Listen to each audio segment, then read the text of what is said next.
Es un honor para mí haber sido invitado hoy aquí por el Liberals Institute y todos los organizadores a ser galardonado con el premio William Röpke, en honor a uno de los más grandes representantes del liberalismo de la historia reciente. Todos aquí saben que el profesor Röpke creció y estudió atravesando por la fauce destructiva de la inflación. Tras la Primera Guerra Mundial, Alemania atravesó largos periodos de inflación dado que abandonó el patrón oro y se dedicó a emitir papel fiduciario sin respaldo para financiar la guerra. Tras el fin de la guerra, siguió imprimiendo billetes a toneladas, lo que terminó derivando en una hiperinflación que llevó en el lapso de 2 años el tipo de cambio del marco contra el dólar de 60 a 4.2 billones, en español 4 trillones en inglés, es decir, un 4, un 2 y 11 ceros.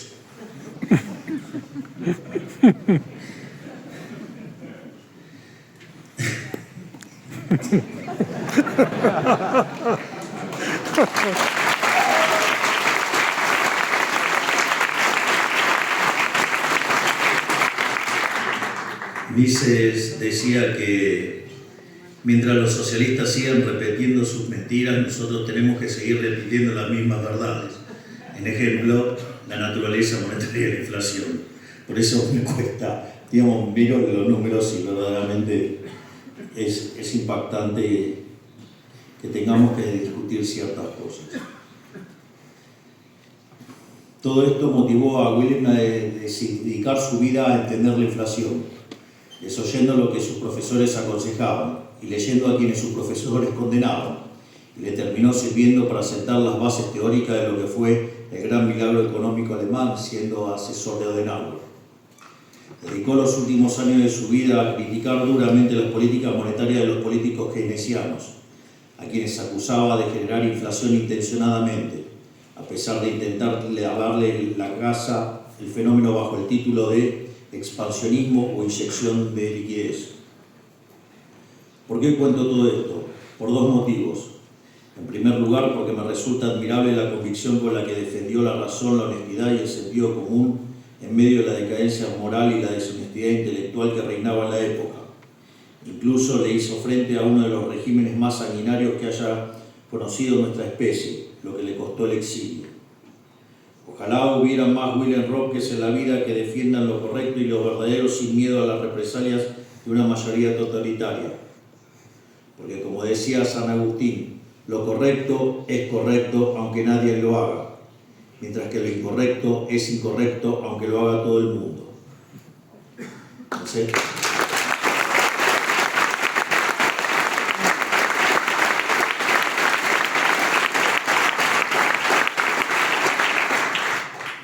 en segundo lugar, porque me llama la atención varios paralelismos.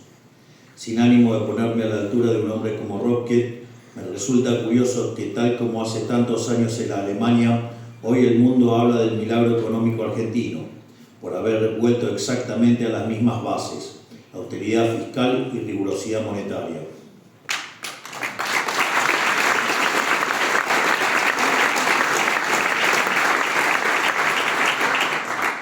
Austeridad fiscal como forma de respeto al ciudadano que paga sus impuestos por la fuerza, dado que un dirigente no puede despilfarrar el dinero de la ciudadanía como si fuese infinito, y rigurosidad monetaria para no estafar a la población con señoriaje de la moneda, emitiendo billetes como si esto no tuviera consecuencia alguna, o incluso como si fuese beneficioso, como intentan hacer creer algunos degenerados fiscales.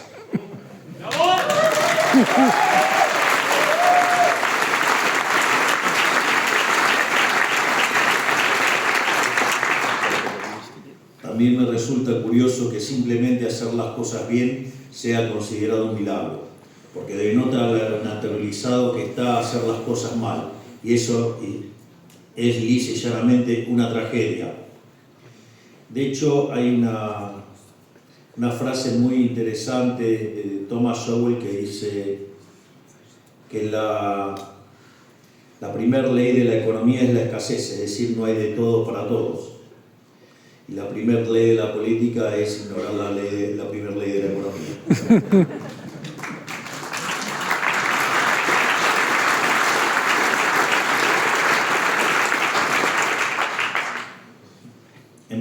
del propio Ludwig Erhard, el canciller que llevó adelante el milagro económico alemán, el bienestar económico no es un milagro, sino la consecuencia del esfuerzo honesto de todo un pueblo según los principios de libertad, cuando le han sido otorgadas las posibilidades de usar su iniciativa humana y su energía humana. Por eso anhelo que lo que hoy llamamos milagro argentino se contagie por todo el mundo como un germen multiplicador de riqueza. Y por ello quiero contarles brevemente nuestra experiencia durante el primer año de nuestra presidencia. Al inicio de nuestra gestión teníamos 15 puntos de déficit fiscal consolidados, de los cuales 5 estaban en el Tesoro y 10 estaban barridos debajo de la alfombra en el Banco Central. Este déficit era el origen de todos nuestros males, ya que sin déficit no hay deuda, ni emisión, ni inflación. Tras haber hecho el ajuste más grande de la historia de la humanidad, hoy nos encontramos con superávit fiscal sostenido y libre de default por primera vez en los últimos 123 años.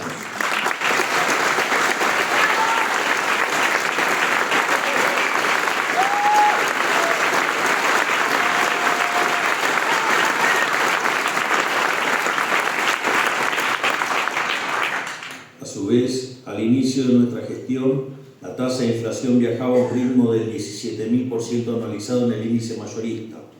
Hoy, el mismo índice anualizado se encuentra viajando al 10% anual. Es decir, bajamos 1.700 veces la inflación y estamos cada día más cerca de que solo sea un mal recuerdo.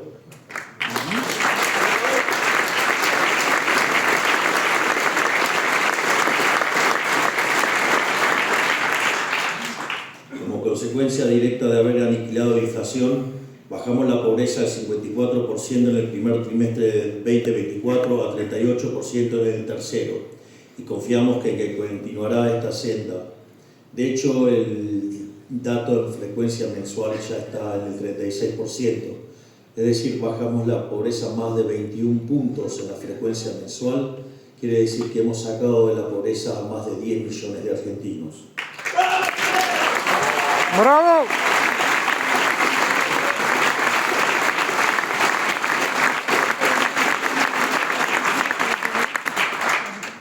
Al inicio de nuestra gestión, la brecha cambiaria entre el dólar oficial y el dólar libre era de 180%.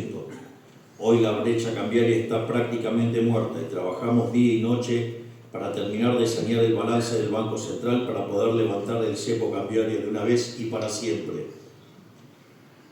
Durante el 2024 vimos una fuerte apreciación de nuestra moneda, algo casi sin precedente para nuestro país, lo que provocó que el salario básico promedio crezca de $300 a $1.100. Al inicio de nuestra gestión teníamos un riesgo país de 1.900 puntos, que venía de ser incluso más alto, ya que al momento que habíamos ganado la elección estaba en 3.000, y los bonos soberanos cotizaban entre 20 y 35 dólares. Hoy el riesgo país se encuentra cerca de los 600 puntos básicos, y nuestros bonos ya se encuentran rondando los 70 dólares. Bajar el riesgo país a este ritmo nos permite bajar la tasa de interés de nuestra economía, la cual ya la bajamos de 133% a 32%, mejorando así la capacidad de los argentinos para acceder al crédito barato, facilitando la inversión y la generación de puestos de trabajo. Es por esto mismo que durante 2024 vimos un boom de créditos hipotecarios sin comparación en nuestra historia. Es decir, pasamos de discutir la hiperinflación a discutir créditos hipotecarios a 30 años. Al inicio de nuestra gestión, nuestra economía se encontraba oprimida por regulaciones que le complicaban la vida a todos y espantaban cualquier atisbo de inversión. Al día de hoy ya eliminamos más de 900 normativas, a razón de más de 3 por día. Y si ustedes consideran que el Ministerio de Regulación empezó a actuar a mitad de año, quiere decir que básicamente estamos sacando cerca de 6 regulaciones por día.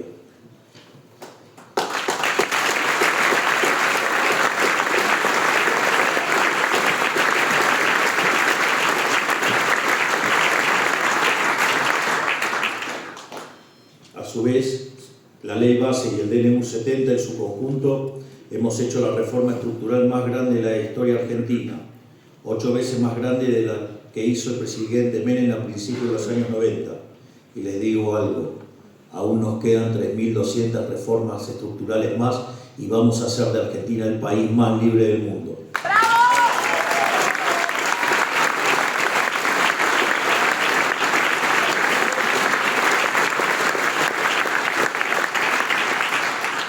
Al inicio de nuestra gestión, Argentina era ejemplo a nivel global de todo lo que no debía hacerse, ni decirse.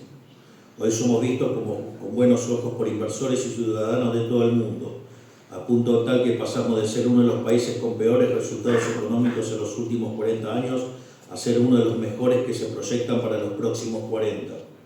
Y esa proyección de crecimiento está sostenida en diversas razones. En primer lugar, la economía ha entrado en una recuperación cíclica basada en dos factores. Por un lado, estamos viendo un repunte sostenido de los salarios reales y las jubilaciones por el derrumbe de la inflación. Por otro lado, las empresas normalizaron sus inventarios luego de haberse sobreestoqueado durante todo el año 2023, producto de la espiral inflacionaria.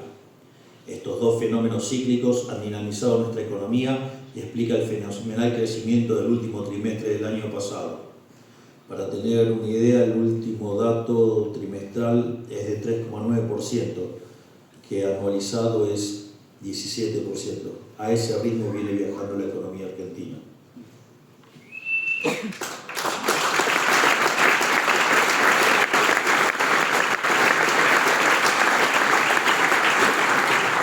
Además, tenemos los 15 puntos del PBI que ajustamos y por definición le devolvimos al sector privado en forma de ahorro, lo que genera un aumento tanto de la inversión como luego del consumo. Además, se suma otro factor, que es la baja de la carga impositiva, ya sea por la eliminación del impuesto inflacionario o por la reducción de impuestos, que ya hemos comenzado y vamos a profundizar durante este año. De hecho, en el día de ayer hemos anunciado eliminación de retenciones para las economías regionales y hemos iniciado una reducción de las retenciones para los principales productos del agro. Es por ello que estamos trabajando en una reforma impositiva estructural para reducir en un 90% la cantidad de impuestos nacionales y devolverles a las provincias las autonomías impositivas que nunca debieron haber perdido. Así, apuntamos a lograr un federalismo marcado por la competencia fiscal entre nuestras provincias para ver a quién atrae más inversiones. En esta materia, acá en Suiza nos llevan varios siglos de ventaja.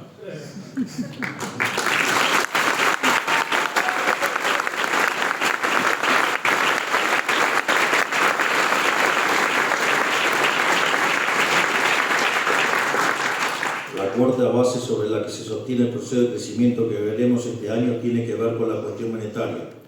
La convergencia del tipo de cambio paralelo al tipo de cambio oficial que estamos viendo hace meses nos acerca cada día un poco más a la salida definitiva del cepo cambiario.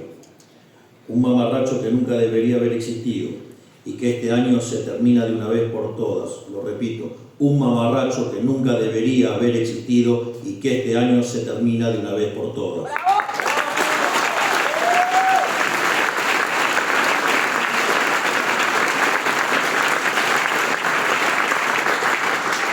Para ello, estamos trabajando en diferentes alternativas para darle una solución definitiva al problema de los stocks del Banco Central.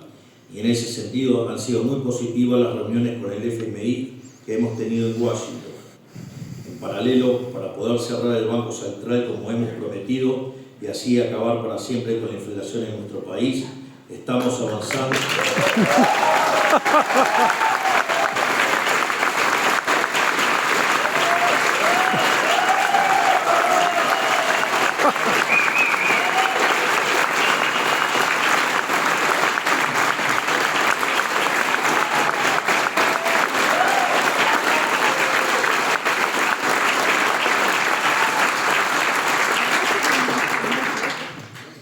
Si fuera populista, hubiera hecho el punto para que justamente pasara esto. No lo hice, pero pasó igual. El orden espontáneo es maravilloso.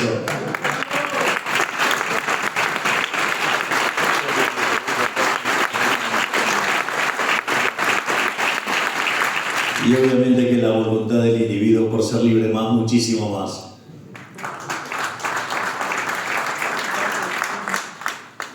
En este sentido, estamos avanzando hacia un esquema de competencia de monedas para que todos los argentinos puedan utilizar la moneda que quieran en sus transacciones cotidianas, exceptuando el pago de impuestos por ahora.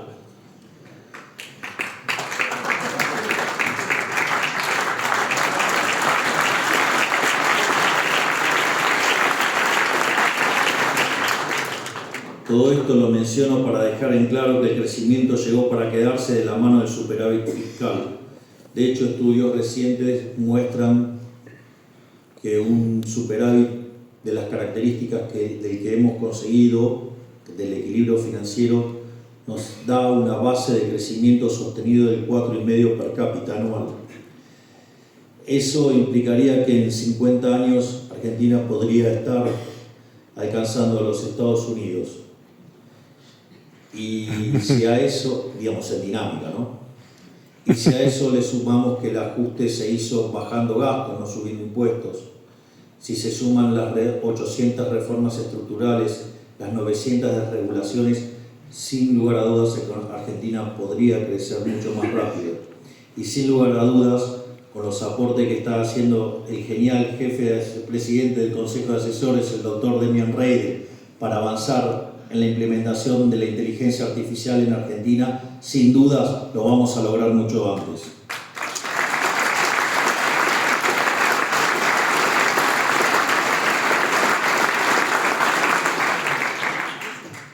Y para profundizar el crecimiento, también es imprescindible liberarnos del corset de comercio exterior que hoy nos estruja, para poder importar y exportar más bienes y servicios, dejando de tener un puñado de clientes regionales para tener casi 200 clientes globales. Esto iniciará un proceso de crecimiento que nos hará converger a los niveles de prosperidad de las grandes potencias, tal como supimos hacer hace más de 100 años. Por eso estamos buscando que nuestro primer paso en este sendero sea lograr promulgar un tratado de libre comercio con Estados Unidos y comenzar a aprovechar todas nuestras capacidades que hoy están siendo desaprovechadas. Poder aprovechar nuestra diversidad de ecosistema único, de la que solo 2 o 3 países del mundo pueden hacer alarde, dado que contamos con montañas, con bosques, con glaciares, con desiertos, selvas, playas, altiplanos, lagos, esteros, estepas y extensas llanuras. Cada uno de estos biomas representa diferentes oportunidades potenciales. Sin ir más lejos, nuestra cordillera cuenta con abundante litio, plata, oro, cobre y uranio, minerales que la economía global necesita y que por desidia, expulsión de inversiones y falta de visión a largo plazo, hoy exportamos cero.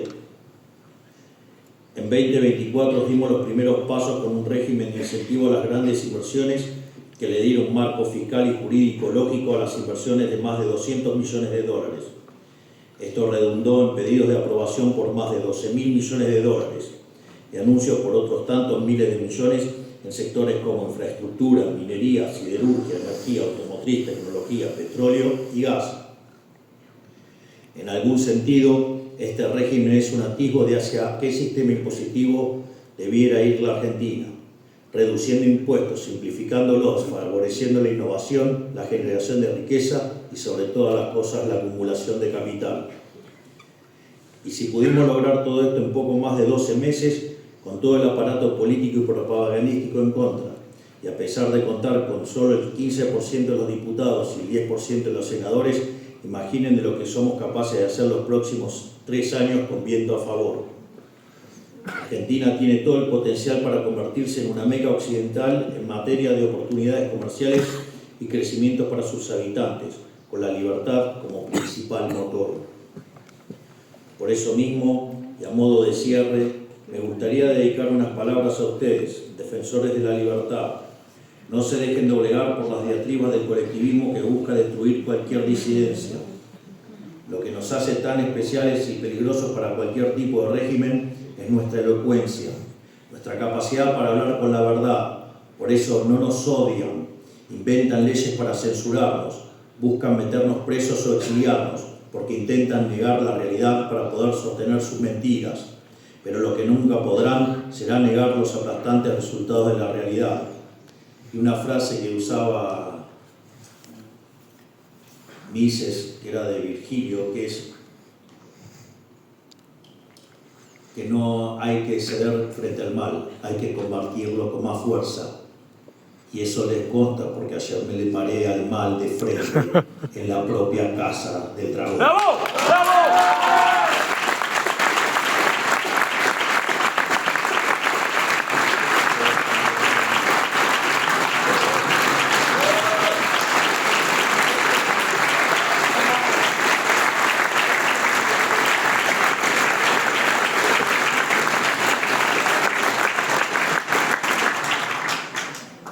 Porque tal como se demostró en Alemania gracias a las ideas de William Röpke, los milagros existen y alcanza con aplicar un modelo basado en algunas verdades elementales.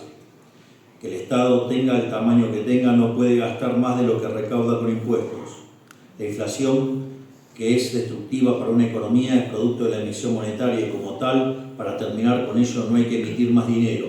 Es más, el dinero debería volver a ser privado, tal como pregonaba Hayek. Hay que promover que el Estado sea lo más chico posible para que la sociedad sea lo más libre posible. Y hay que defender la vida, la libertad y la propiedad privada. Si los países de Occidente nos atenemos a este pequeño set de ideas elementales, estoy seguro que nuestro futuro será más próspero que nuestro presente. Muchas gracias por este reconocimiento. Es un verdadero orgullo para mí.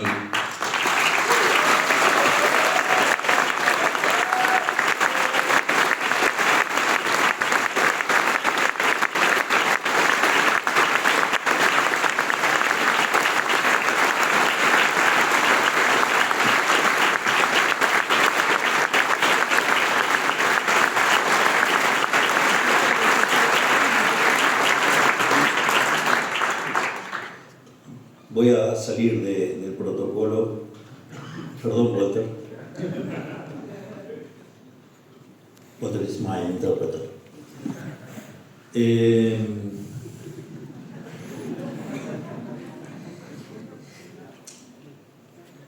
Es muy movilizador el caso de Röpke, porque digamos, lo que a él lo llevó a estudiar tan profundamente la economía fue justamente la inflación. Y tuvo que desestimar las cosas que le obligaban a estudiar y tuvo que abrazar otras ideas.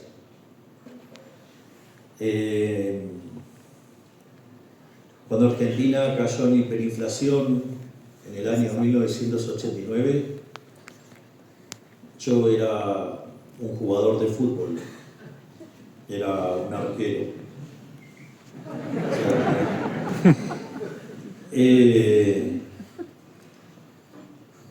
Y un día acompañando a mi mamá al supermercado, yo estaba en primer año de economía y veía que los precios subían y la gente se abalanzaba sobre los productos. Y entonces ante esa situación dije, o lo que estoy estudiando está mal o soy tonto. Entonces la solución de dignidad fue dejar de jugar al fútbol y dedicarme a estudiar economía. En serio.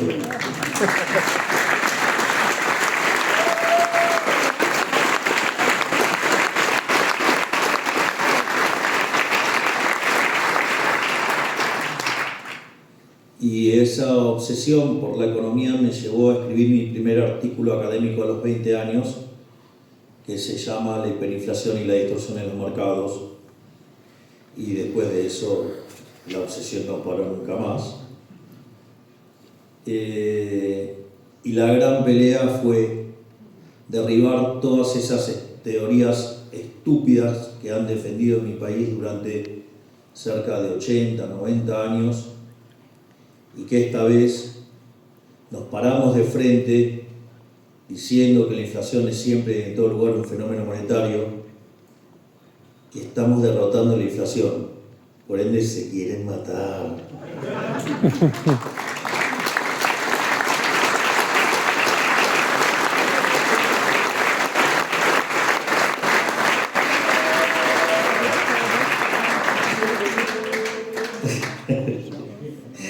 Y si la casta tiene miedo porque se va a quedar sin trabajo. Y necesitamos más políticos desempleados.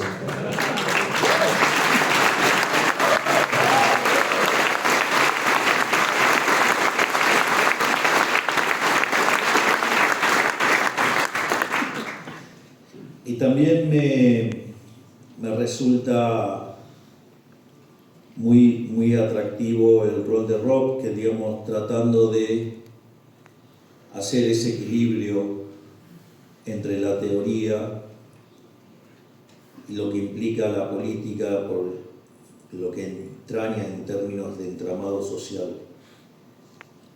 Algo que estoy tratando de resolver lo más exitosamente posible. Que si no me sale ya me hubieran echado, obvio, ¿no? Así que, sobre todas las cosas, quiero darles las gracias, no solo por el premio, sino también por esta tan cálida recepción. La verdad que me han sorprendido, debo confesar que me han emocionado y no tengo más que palabras de agradecimiento por tanta generosidad para conmigo. Así que tengan muy buenas tardes, que Dios los bendiga, que la fuerza del cielo nos acompañe y